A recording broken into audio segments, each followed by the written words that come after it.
The Grand Canyon is vast, a mile deep, 270 miles long. To most, it is a wonder, but to those who know its hidden stories, it is a graveyard of secrets. People vanish here. Campsites are left behind like shrines. Journals go missing. Trails marked for centuries end in silence. Even rangers, men sworn to protect the park, have left behind notes that no one can explain. And then there are the caves, the ones sealed with concrete, the ones locals say were never meant to be opened. This is not just stone and river, it is a labyrinth that chooses what to reveal and what to keep forever. Lock your doors, put on your headphones, because after this video, you'll never see the Grand Canyon the same way again.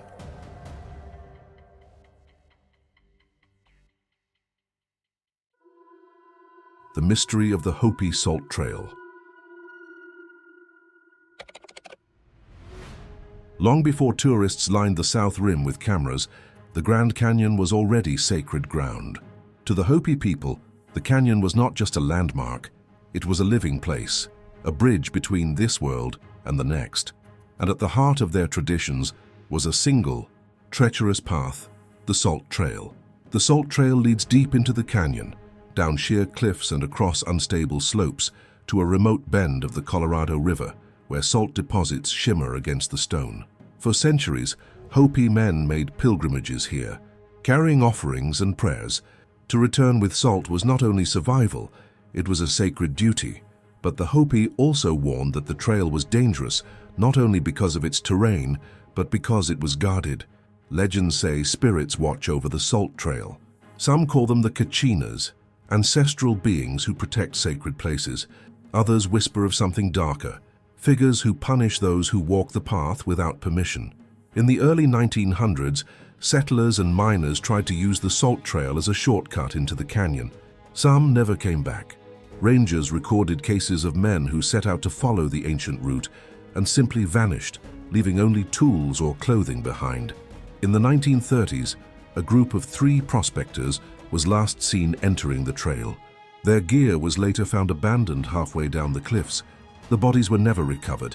Even into the late 20th century, disappearances continued. Hikers who attempted the Salt Trail without guides were sometimes reported missing, their vehicles left neatly at the rim, their names added quietly to search rescue files. Some who returned spoke of strange encounters, footsteps behind them where no one walked, voices calling in the wind, shadows watching from ledges.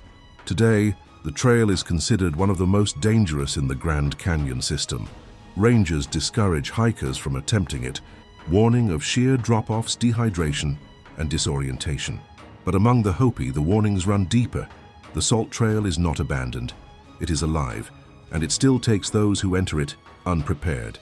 Stand at the rim where the Salt Trail begins, and you feel it immediately. The air is heavier, the silence sharper.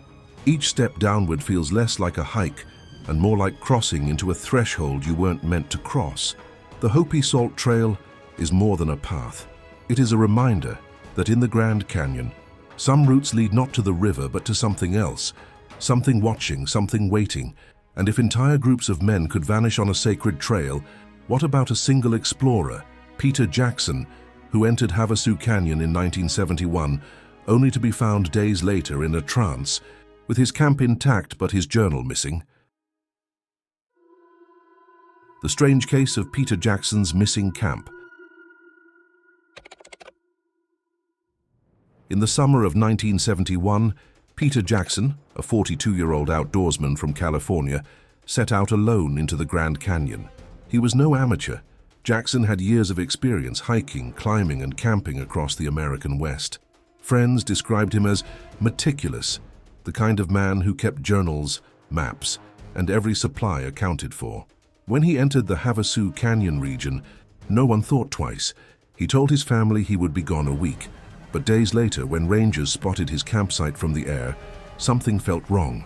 On the ground, the camp looked untouched. His tent was neatly pitched, his gear arranged in order, food rationed and waiting. His boots were placed side by side, as though he had simply stepped out for a moment. But Peter was gone. Search teams combed the area. Tracks led away from the camp into the canyon and then stopped. No signs of a fall, no belongings dropped in haste. No struggle, just silence. 3 days later, a hiker stumbled across Jackson himself. He was wandering barefoot along the edge of a creek, dehydrated, sunburned, his clothes torn. But the strangest detail wasn't his condition. It was his state of mind. He was alive but in a trance. When rescuers tried to question him, his answers came fragmented. He spoke of voices from the cliffs and figures in the stone. He didn't remember leaving his camp. He didn't remember how he had ended up miles away. Back at the hospital, his memory slowly returned, except for the missing days. They were gone from his mind, erased. Stranger still, one item from his camp was never recovered: his journal, where he had written daily notes of his trip. Every other item was accounted for.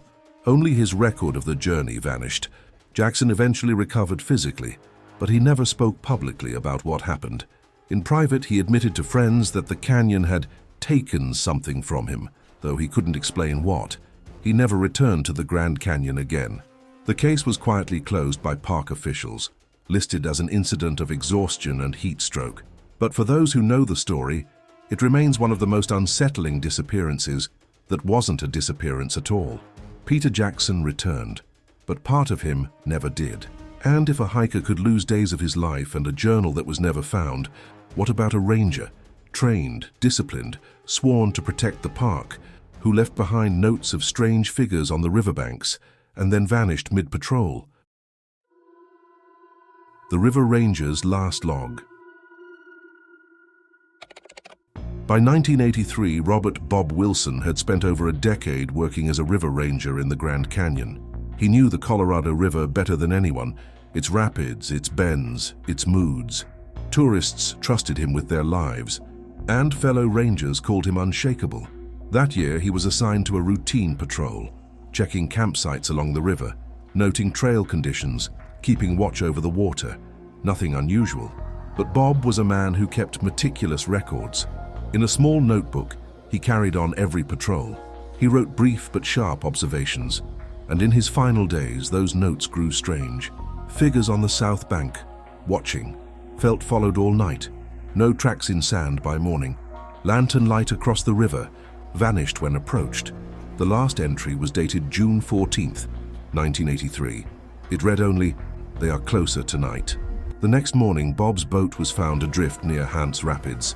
His life jacket, gear, and notebook were still inside, but Bob himself was gone. Rangers launched a full-scale search. Helicopters swept the river. Divers explored the rapids. The shoreline was checked for miles. No body was ever recovered. Official reports listed him as drowned, another tragic accident in a dangerous place. But to those who read his final notes, the explanation felt hollow. His family kept the notebook. They never released the originals, but confirmed the words were his. Rangers who worked alongside him admitted privately that Bob had been rattled in those last patrols, more shaken than they had ever seen him. Some believe he may have hallucinated from exhaustion. Others are convinced he saw something real, something the canyon kept from everyone else. To this day, the disappearance of Ranger Wilson remains one of the canyon's most unsettling unsolved cases. A man trained to survive in the harshest conditions, carried away without a trace, leaving only a final log that suggests he wasn't alone out there. Stand at the riverbank at dusk, where his boat was found, and the air feels heavier. The water moves too quietly. You imagine figures standing in the dark across the current, waiting, just as his final words warned. And if a ranger's last words described figures in the night, what about the caverns themselves, sealed in concrete, hidden from maps, and rumored to hold things the public was never meant to see? The Forbidden Caverns of Marble Canyon. Marble Canyon stretches along the eastern edge of the Grand Canyon, a place where sheer cliffs rise like walls of glass and the Colorado River slices through stone. To most visitors, it is breathtaking. But to those who have worked its trails and cliffs, Marble Canyon carries a reputation far darker because of the caverns that once gaped from its walls and the way many of them were suddenly sealed. In the 1970s, reports began to circulate among hikers and amateur explorers of hidden caves along Marble Canyon. Some described openings large enough to crawl into, extending deep into the rock. Others told of chambers with strange carvings, or artifacts that didn't seem to belong. Word spread that some of these caves had been quietly sealed with concrete by authorities. No signs posted, no explanations given. One story came from a group of climbers in 1976 who claimed to have entered a narrow cavern near the river. They reported finding old tools, scraps of fabric, and bones too large to be deer. When they returned a month later, the entrance had been blocked, filled in with concrete, the surrounding rock scarred with drill marks. The Park Service denied involvement. Local tribes had long spoken of forbidden spaces within the canyon. Some Hopi elders warned of doors to the underworld hidden in its cliffs. Stories said that disturbing these places invited danger, not only to the one who entered, but to entire communities. For generations, these warnings kept many away. But in the 20th century, curiosity pushed others too far. Even today, whispers about Marble Canyon persist. Hikers tell of hearing low rumbles beneath their feet, as if vast hollow spaces lie just below the surface. Some claim to see faint lights flickering in sealed cliff faces at night, though no one can reach them. No official map of the Grand Canyon acknowledges these caverns. No record explains why some were sealed, but the rumors refuse to die, that within Marble Canyon are chambers not meant for the public, places where history, or something else, was buried in silence. Stand at the rim at dusk, staring at the endless rock faces, and you begin to see dark shapes that could be shadows, or doorways. But if they are doorways, you have to wonder, who closed them and why? The forbidden caverns of Marble Canyon remind us that the Grand Canyon does not just hide mysteries in its depths. Some are bricked into its very walls. And if the canyon's caves can be sealed without explanation, what hope was there for a modern visitor in 2015? A photographer who stepped away from his tour group to capture the perfect shot and was never seen again. The vanished photographer. In the spring of 2015, a group of tourists hiked along one of the South Rim's most popular overlooks. Among them was a 38-year-old man from Phoenix, Arizona. He was known by friends as an amateur photographer, always carrying his camera, always chasing the perfect image. That afternoon, he told the group he wanted to capture the light as it broke against a cliffside just a few hundred yards away. He stepped off the main path, just for a moment, and then he was gone. When the group noticed his absence, they assumed he had taken longer setting up his shot. But minutes turned to hours. Rangers were alerted. Search teams swept the rim and sent climbers down the cliff walls. The man's backpack was found leaning against a boulder. His camera was inside, undamaged. The last photo on the memory card showed a standard canyon vista, the kind every tourist takes, except the frame was blurred, as if the photographer had jerked the camera suddenly. There were no more images after that. Searchers expanded their net for days. Helicopters scanned every shadow of the canyon walls. Boats moved slowly along the Colorado River below. Not a single trace of the man was found. No clothing, no equipment, no body. The disappearance baffled investigators. The spot where he left the group was not an unmarked wilderness route. It was a clear path with heavy tourist traffic. Falling accidents at the canyon are tragic, but usually leave clear evidence. In this case, there was nothing. It was as if he had stepped behind the lens of his own camera and erased himself. To this day, the man has never been located. His family still wonders if foul play was involved, or if he somehow slipped into one of the countless hidden fractures of the canyon.